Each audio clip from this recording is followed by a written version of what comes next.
It started from a place of financial need. We were struggling to get one Mm. paycheck to make it to the next paycheck. And then I also really loved cute kids' clothes. I think moms do. I really wanted to create this special secondhand experience that was not out there at the time. I was trying to help moms feel special, especially during those years when you're Mhm. raising your kids and life is just tough.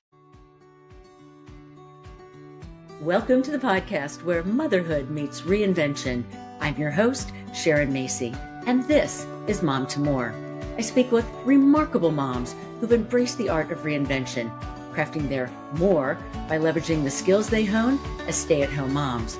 They share their experiences, struggles, and successes as they return to former careers, rediscover old passions, and chart entirely new paths, offering you the motivation and inspiration to help you answer the question, what do you want to do when your kids grow up? Welcome back to a new episode of Mom to More. Before we jump in, are you feeling the itch for something more? I've got you. Grab my free guide, 6 Ways to Reinvent Yourself Beyond Motherhood at momtomore.com. The link's in the show notes too. Okay. My guest today has an origin story we can all relate to, and what she did with it is incredibly mind-blowing. Rhea Lana Riner is a visionary entrepreneur and CEO, best known as the founder of Rhea Lana's Children's Consignment events, a national franchise with more than 120 locations across 26 states.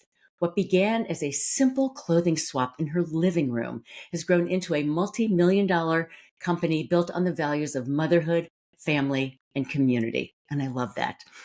Through her business, Rhea Lana has empowered thousands of moms by providing affordable, high-quality children's merchandise while offering a flexible path to entrepreneurship through consignment events and franchising. A mentor and leader at heart, she continues to champion women as they juggle the many hats of motherhood and step confidently into their own success as business and community leaders. And no surprise here, folks, Rhea Lana was also a stay-at-home mom. Well, welcome to the show. I'm so thrilled you're with me today. Hi, Sharon. It's just a pleasure to be here. Thank you. Thank you. Well, let's jump in because I have so many things I want to talk to you about. I like to start my interviews with what I call my essential mom question, and that is, how many kids do you have and where did you raise them? Well, I love that essential mom question. I have three children. I have two daughters and a son in the middle. They were born in Oklahoma and Texas and then ended up raising them in Arkansas.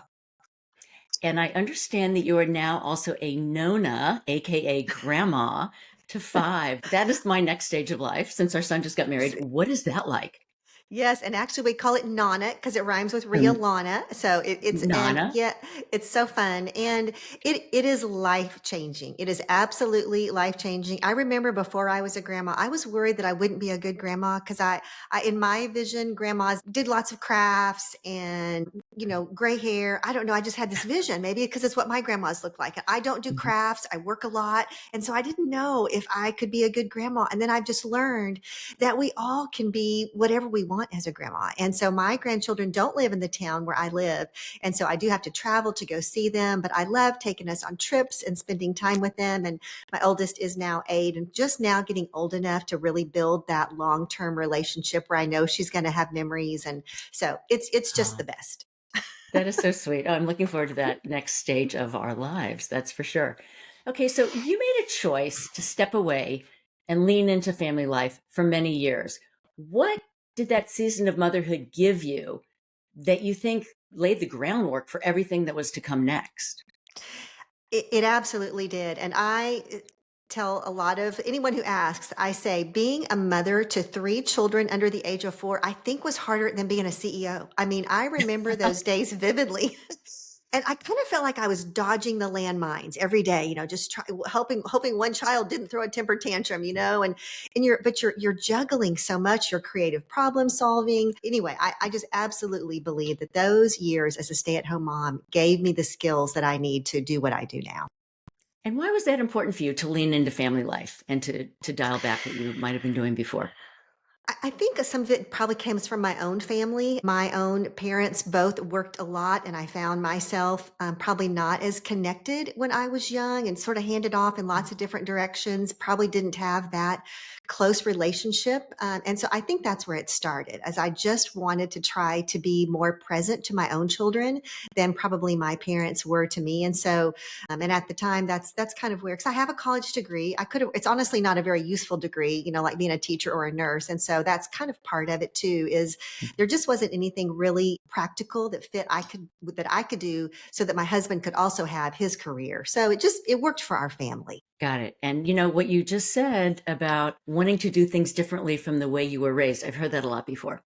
Mm. And I think that's obviously very personal, but very powerful. So thank you for that. Mhm. Okay. So way before you became a CEO, you were a garage sale and consignment clothing junkie to clothe your kids. And I'm raising my hand here because it's something that we can all relate to, right? The kids need Mhm. clothes.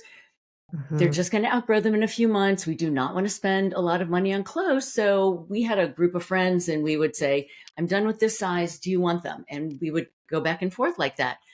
And clearly you had that going on, which I loved. So take us back to your very humble beginnings with the Mhm. piles and piles of clothes and a living room full of moms and the simple idea that really started to take on a life of its own. Well, it really started from a place of financial need. My husband had left the corporate world at this point and had gone into nonprofit work, which meant we took quite a nosedive in our family income. And to be honest, we were struggling to get one Mm, paycheck to make it to the next paycheck. So I did love the deals, but I also had a real need I was trying to meet for my family. And then I also really loved cute kids clothes. And I think moms do. mm, Our self-worth is really wrapped up in how our children look. And I was that mom. I wanted my children to be dressed beautifully in high quality things. And so mhm, that was the motivation. And I had always loved the thrill of the hunt. Like you said, trying to go to garage sales and what could I find? This great brand. And then because the good thing about buying a great brand is once your child was finished wearing it, you could resell it. And sometimes the right. goal was to sell it for the same price you bought it, and then because it's all about coming out even. And so I loved it. And so when my youngest one was headed off into preschool and I knew I had a few mornings to myself, that was when I felt like I had some bandwidth to try this little thing. And we didn't have much money. So it wasn't like I could risk a lot of money. And it really didn't start off to be a business, Sharon. It really Mhm. was just moms helping moms and helping each other. And so I just hosted this little event in my living room. We moved the furniture out into our bedroom so that I could have this little space. I bet your husband loved that. Looking back, he was actually a pretty good sport. I can't believe we did it. And how in the world the two of us moved our sofa and crammed it into our bedroom, I have no idea. But anyway, the things you do when you're young. So I rented these 3 empty clothing racks and I sent postcards out to anybody I could think of. My husband had told me if you can mail 100 postcards, you can get bulk rate. So I was just trying to think of 100 people that I knew from preschool and church and the neighborhood and the community. And I remember just being so thrilled when 11 moms let me sell their clothes for them. Yes. And so I had 11 consigners and that was that very first sale. I washed everything. I wanted it to be perfect. I tend to kind of be a perfectionist at heart. I Mhm. ironed them and we had these little string tags that I used then that I still use now because in my heart, I really wanted to create a boutique. Like I just didn't want it to feel like a garage sale. And, as moms, we're juggling so much. And I really wanted to create this special secondhand experience that really was not out there at the time. So you were really a trailblazer when it came to clothing consignments as well. Yeah, really at that time, this was in the 90s, it was a while Mhm, ago. And it started honestly when I lived in a town in Texas where my husband was working as an engineer. And mhm, in this little small town, all you really had was Walmart. And mhm, Walmart clothes at that time, if you washed them one time, they fell apart, or you had the mhm. expensive boutiques in town, and there were two, but a onesie even then cost like $100. And so the only time I could afford to shop at those expensive boutiques was when they had their 75% off sale. And I still remember just not really feeling valued. Like I remember one time, I think I had two, maybe three kids, and I went in to shop in one of these boutiques. It was during the regular sale, regular day, things were full price. And I remember thinking, okay, the only way my kids are going to sit still is if I bring them a McDonald's Happy Meal. And so I brought them into this little play area and they're sitting there eating. And I'm thinking, okay, I have 15 minutes. I'm going to go shop. And the lady who owned the boutique there, she was so unkind to me. She walked up and she said, your children may not eat their McDonald's Happy Meal here. And so you'll need to leave. Mm, It was just this very shameful experience. I already was stretching myself. And I think it's those experiences that I know moms feel, yeah, we're trying to do our best to get our small little humans to behave. You can't even right. have an analytical conversation with a 3-year-old. Because they're going to Look, win. Yeah. they absolutely are going to win. So there just was this thing in my heart that I really was trying to help moms feel special, especially during those years when you're Mhm. raising your kids and life is just tough. I love that. That's such a beautiful message and comes from such a beautiful place in your heart. So when did it start to feel bigger than maybe this wasn't just a neighborhood swap anymore? And I also love that you called yourself the accidental entrepreneur. Well, it definitely was an accident. I mean, my family didn't do business. I don't have a business degree. I didn't know that I liked business. I'd never done business. I'd never Right. sold anything. I really am an introvert by nature. So it wasn't my nature to really even think about business. But I did realize that I loved it. And so the first sale, it was all by hand. Everything, we tallied the little tags and did everything by hand. But after that first sale, we actually wrote our own software. And my husband did that as a pastime. And he is the one that said, Rhea Lana, you should computerize this. And I admit that I told him he was crazy because at that time, moms like me did not have computers in our homes.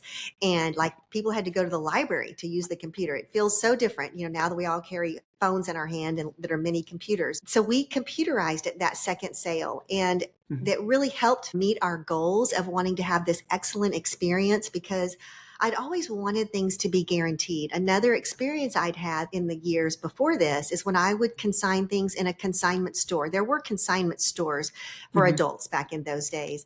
But when I would take things, I never knew what sold and for how much. And I kind of just felt like they fell into a big black hole.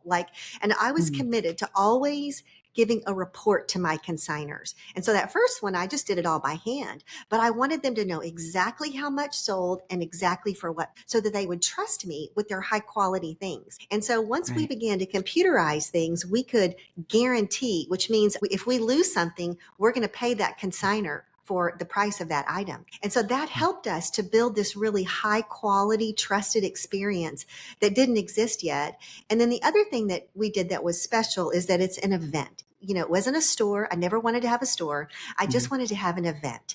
And so, because I feel like that's what moms could handle. We could clean out We need twice a events. year. Yeah.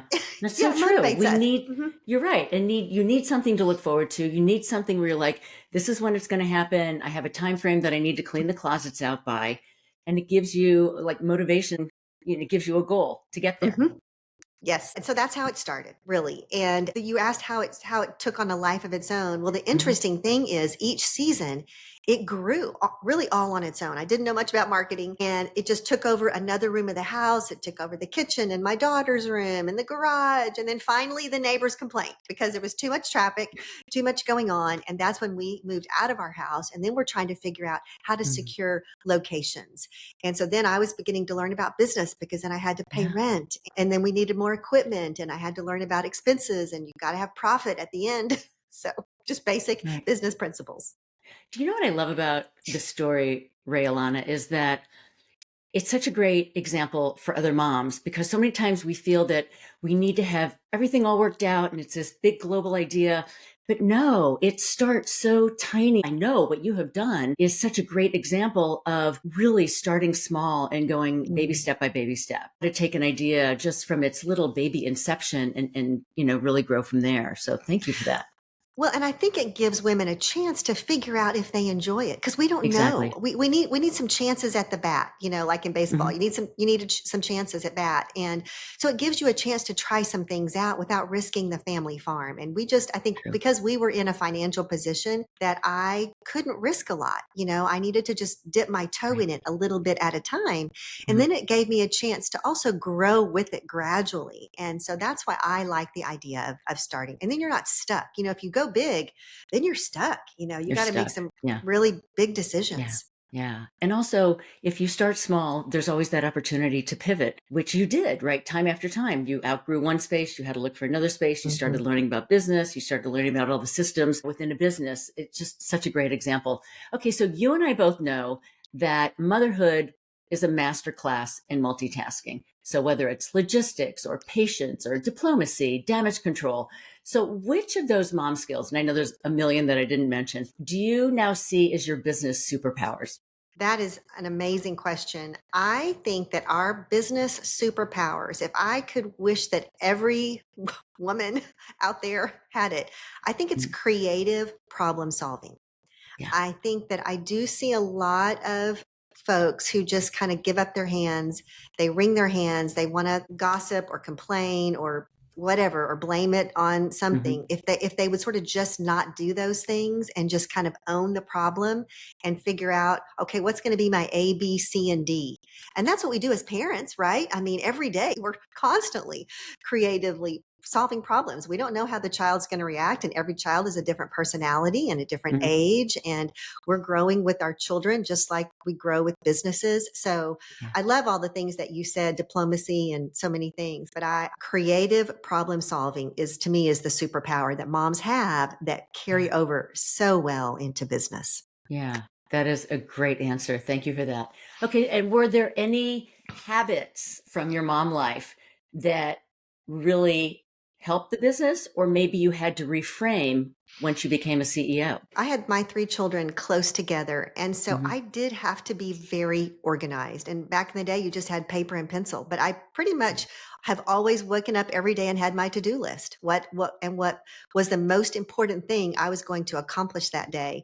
And so I think that that is what I did as a mom with my children. And I still do that today as a CEO. Really, that is something that I see that people struggle with is just prioritizing the most Yeah. important things because well, oftentimes the things that are the most important are the hardest. And so we just procrastinate.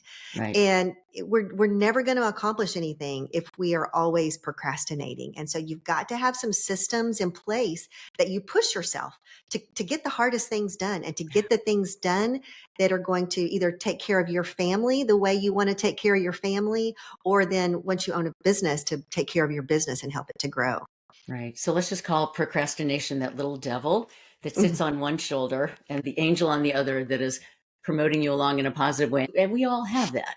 I Mhm. deal with that right now. It's like, I know I need to do XYZ, but this is easier. So I'll just get that done. So Mhm. thank you for that. Rhea Lana, when we first spoke, you mentioned that you had read Franchising for Dummies, which I love because that's just so classic mom. And that really takes guts to do what you did. So what made you think, why not me? Like, I can do this. And what was the biggest mind shift you think you had to make to scale from being a mompreneur to a CEO? Well, the thing that precipitated reading Franchising for Dummies first was that in our family, my husband had decided he was going to stay in nonprofit work. I had always kind of thought he'd go back into the corporate world with all the benefits and all the things. And so, to be honest, that was part of it. As I was beginning to go, okay, I'm thinking about my family, long term, and I was watching this little model, my events, kind of take off.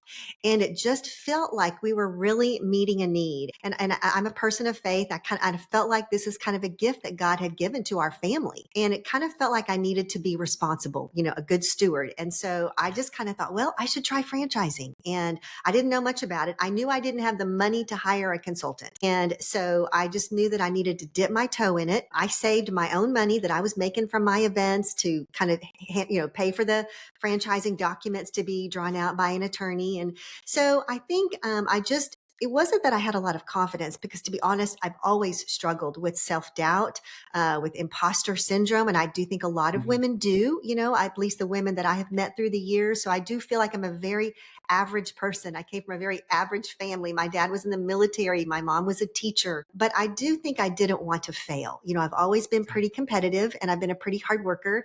And I've always said, well, I might not be as smart, but I'm going to outwork anybody I know. And so that's kind of always been my own philosophy, is I'm going to at least work hard, and I'm going to give it my best shot. So Right. that's kind of when I decided to franchise. I thought I'm just going to try it. And again, like we talked before, I didn't bet the family farm. Like, I didn't know if anybody would buy a Right. franchise. And so I just, we just sort of took it a little bit at a time. And then the mind shift that you asked about, I really did have to begin to see myself as a leader. I was never, the loud person in charge that, made everybody laugh. I was the quiet one in the background doing the hard work. That was a tough shift for me, because I was definitely more comfortable in the background, but I Mm, knew that I wanted to succeed. And so each step of the way, I was willing to make the personal changes that caused my business to grow and take the next step. I needed to mm. be able to speak publicly and to do the things that it took for me to continue to grow personally, so that I could have a chance at building a business. You don't have to be loud to be a leader. Mm, You don't have to be loud to be successful. You're leading very much like a mom. You're leading with your mm, heart and your mm. soul and your brain. Hey, Rhea Lana, we are going to take a quick break. And when we come back, we are going to talk about your challenges, and one that took you to the halls of Congress. So, folks, do not go away, because you are not going to believe this. Be right back. Quick pause to welcome a new local sponsor, Wild Radish Eatery in Nyack, New York. I've been getting their weekly home deliveries, and it's a total game changer, bringing organic, slow-cooked seasonal meals, baked goods, and seriously delicious snacks right to your door in the tri-state area. Everything's gluten-free friendly, mostly vegan, and made by real humans, not a factory. So whether you're postpartum, postmenopausal, or just done thinking about meal prep, go to thewildradish.com and use MTM20 for 20% off your first delivery. And another everyday favorite I swear by, our longtime sponsor, Ally Shoes. These are some of the most comfortable shoes I've ever worn. They're designed by women, for women, finally, right? And thoughtfully placed padding that actually supports your feet all day long. And I'm not the only one saying it either. InStyle, Pure Wow, and HuffPost all rave about them. Flats, boots, heels, you name it. And yes, there's a great origin story behind the brand, too. Head to ally.nyc, where listeners of the pod get $40 off your first pair of heels with code MOMTOMORE40, and 10% off your first pair of boots and flats with code MOMTOMORE10. Ally is reimagining how comfort and function support women every day. And I love that.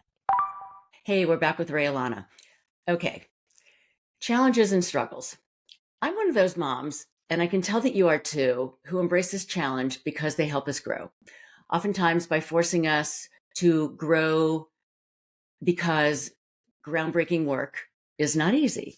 But in the middle of growing your business, you also had a years long fight, a legal and regulatory battle with the Department of Labor, and it reached all the way to the halls of Congress. What the heck happened? Please share that with our listeners. Well, Sharon, it was terrifying, but it was an experience that just catapulted me in that personal growth journey that we were just chatting about. I was barely above a stay-at-home mom. We had just been franchising for a few years, but we were growing. And I ended up being in the crosshairs with the Federal Department of Labor. And they did an audit, and I'm part of a small industry. There is an industry of Mhm. children's consignment events, and they had been operating, and we were sort of just the Cadillacs. We were just kind of raising the level. I kind of like to say it's what Walmart did. Before Walmart, there was Sears and Kmart's, and Walmart just took everything up a level. And so that's kind of what we did in the children's consignment event industry. And what I've learned with the Labor Department is they'll kind of pick one business and sort of make them an example when they're actually targeting the whole industry. So long story short, it had to do with some practices that we had. They said that we had violated the Fair Labor Standards Act. And I found myself in a position that if I had complied with them, I would be out of business. And I had about 90 franchises at the time. And thankfully, I had a lot of smart people who supported me, who said, Rhea Lana, you're not violating the Fair Labor Standards Act, and we think you should fight. And so, Sharon, I actually sued the Federal Department of Labor. I sued the government. And Wow. you don't grow up hoping that someday you're going to sue the government. It was terrifying, but my back was against the wall. And I do think sometimes we find ourselves in those positions in life where our back is just against the wall. We don't really Yeah. feel like we have a choice. And so really that's where I was. Yeah. And it started this 9-year journey Oh my of, gosh. it Nine? was a, That's crazy. it was a long journey, but through that, I just learned a lot. And I was sort of in the laboratory of leadership, really. And how do you lead a company while you're also trying to still grow as a company? And I was at the size where I may have had 3 full-time employees. And so, it wasn't like we were some huge company. And so I was wearing a lot of hats, but part of that journey did take me to the halls of Congress. We ended up having a bill in Congress for the children's consignment event industry that almost got passed.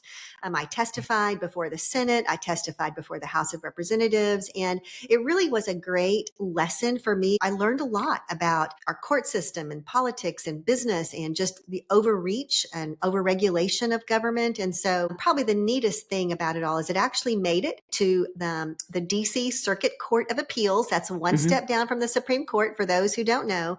And we won the first time, which was incredible. Like basically a stay-at-home mom from Arkansas won the first time. And so we were really Woohoo. thrilled. I know. Yeah. And the other thing I do have to say is we were blessed to be supported by a nonprofit legal group out of DC. We could never have afforded what it would have cost to fight the government. That's the hard part, is it's Yeah. so crazy expensive. But they did a wonderful job of supporting us.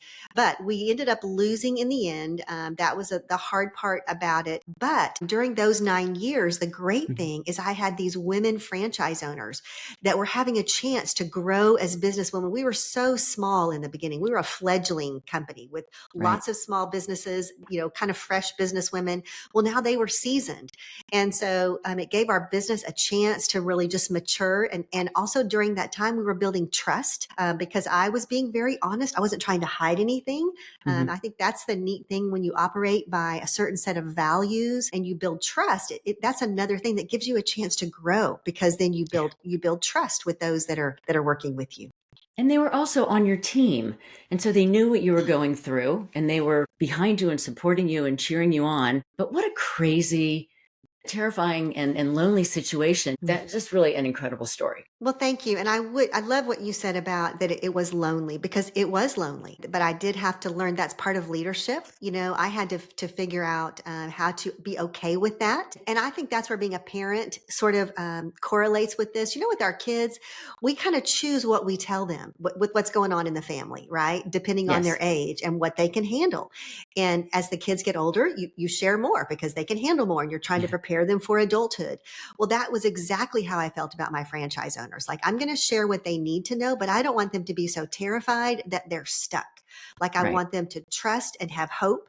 And so it was this journey that we did together. And what's interesting is that although I was representing an industry, everyone else in the industry was too afraid to fight. That's a whole nother kind of part of this, is I ended up being the one. And it was disappointing. Interesting. Were other companies brought up or just you? But you were the one who's Well, like, I'm going to fight back.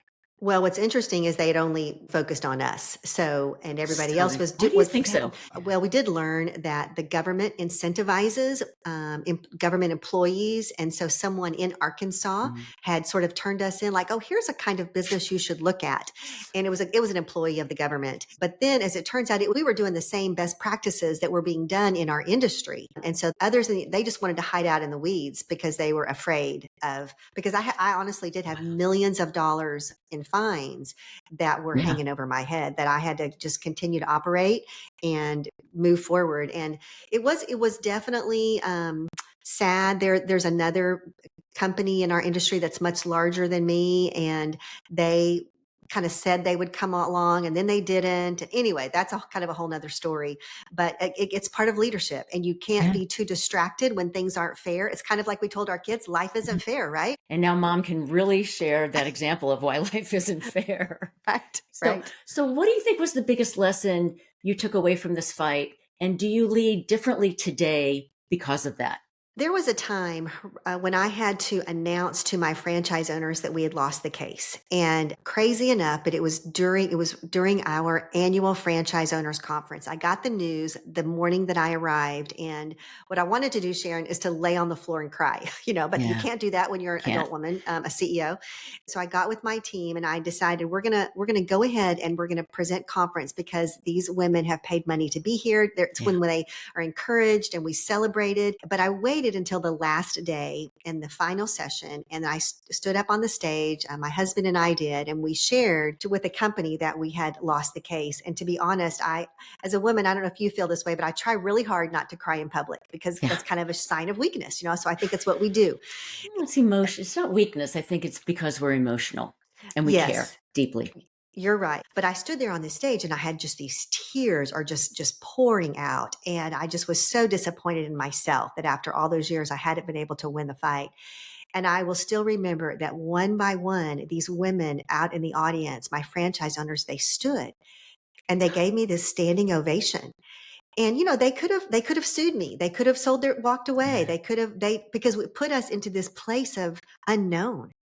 And then right. not only did they do that, but then we spent the next probably 6 weeks where we had to we had to do some major changes in our model that nobody was doing in the industry and for our next event season. And so then they also just fell in line behind me. But they were strong women who could Yeah, help me solve the problem. So that's where we've been able to change. We've been through fire because the year after that we went through yeah. COVID.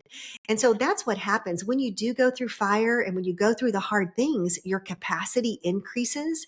And so now I do feel like I'm leading a company with, women who've been through the fire. And so then as other younger women join our company, hey, we're a group of women. We don't do a lot of drama. We don't waste our time with trivial gossip. We're here to leave a legacy, to bless our families, to bless our communities, and focus on the big picture, not on the trivial things. Right. Incredibly, incredibly powerful. Okay, so there's going to be a lot of moms listening that have that spark.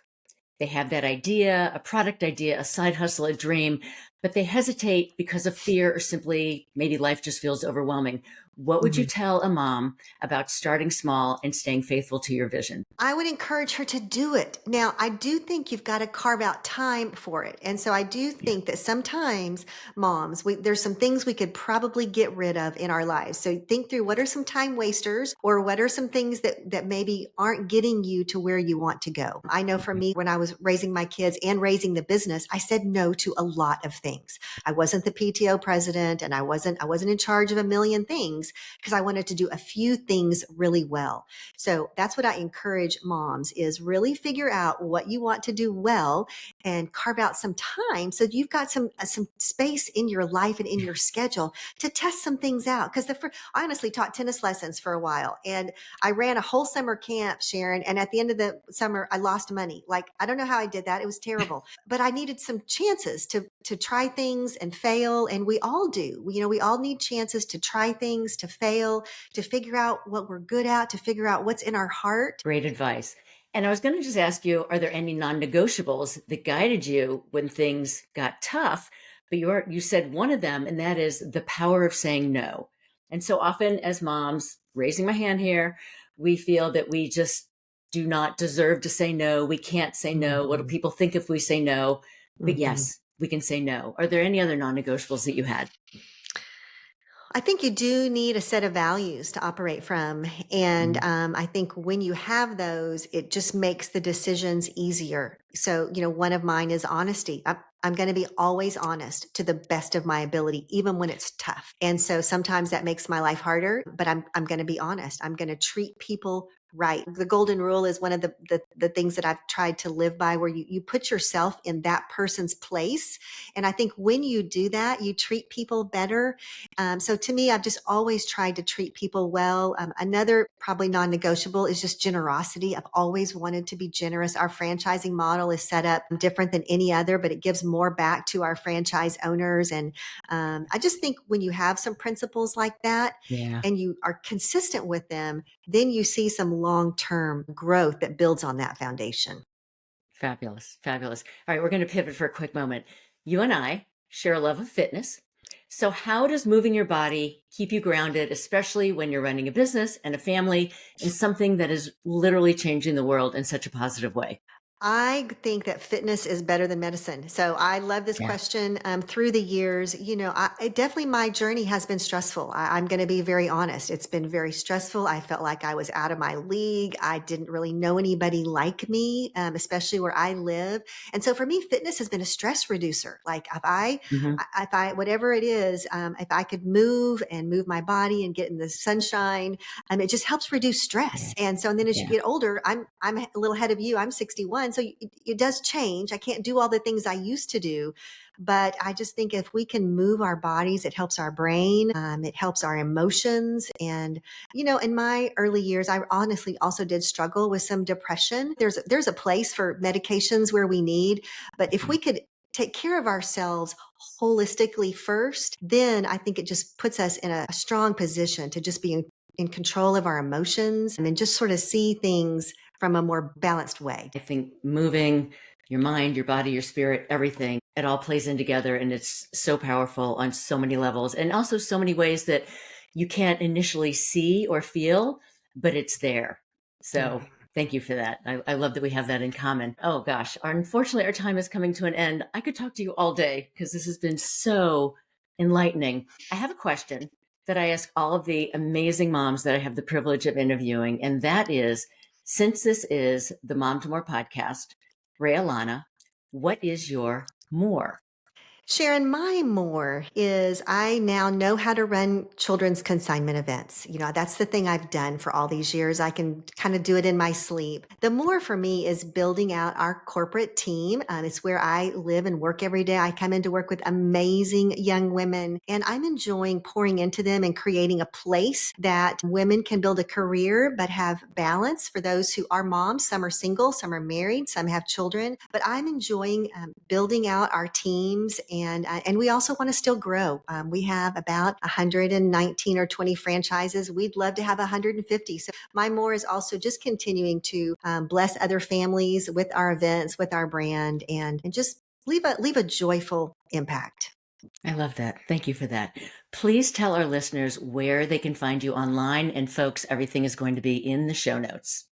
Yes, well, RheaLana.com/podcast. It's RheaLana. And we don't have a podcast, but there is a form there where you can fill out if you'd like to do a 30-minute consult with me. We can just talk about leadership. We can talk about your next step of what you would like to do personally, or maybe about franchising. I'm on LinkedIn and also Instagram, Facebook. And thank you for including all the links in the notes there, Sharon. Got it. Got it. Wow. Rhea Lana. I mean, massive growth from teeny tiny origins, your tenacity, your courage, your generosity. What an extraordinary example of literally growing one step at a time and all of your amazing mom wisdom. So I thank you for that. Thank you for your time today. Well, thank you for having me. And what you are doing is amazing. Thank you for encouraging moms. And I love what you're doing. Moms, I think, are the secret power to making the world a better place. We are. Moms have so much capacity, and I would love for them to feel encouraged and empowered to take the next step. Absolutely. Moms can change the world. Hey, this wraps another episode of Mom to More. If this conversation sparked something in you, hit follow or subscribe and leave a quick 5-star review to help more moms discover the show that's shaping culture. And remember, you already possess the skills and experience you need to start on this journey, because reinvention doesn't have an age limit.